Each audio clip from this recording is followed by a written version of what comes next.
Cross multiplication method. Let us see how can we remember the formula. First, these two equations, let us write it in this form. X by B1, B2, C1, C2 is equal to Y by C1, C2, A1, A2 is equal to 1 by A1, A2, B1, B2. So now cross multiply all of them. So from this we get X by B1 C2.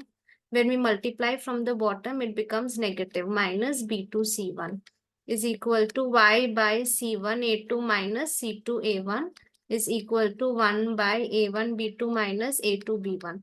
So now if we equate first and last one, we get the value for X, which is B1 C2 minus B2 C1 by A1 B2 minus A2 B1.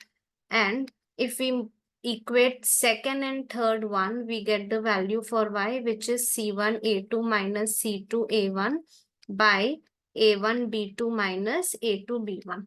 So you can see that the denominators are same. Now take an example.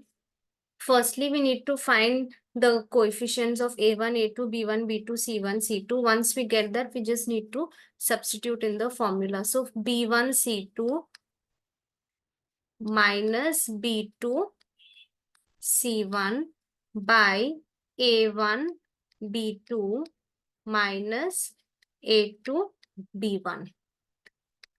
So 2 into minus 12 is minus 24.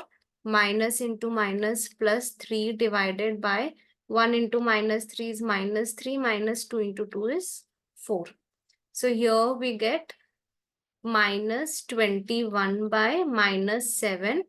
Negative gets cancelled. So X will be equal to 3.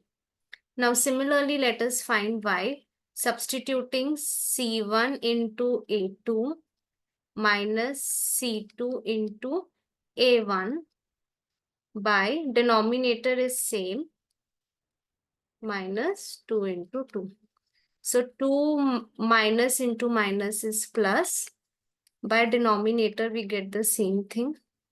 So here we get 12 plus 2, 14 by minus 7. So which is equal to minus 2. This is cross multiplication method. Thank you.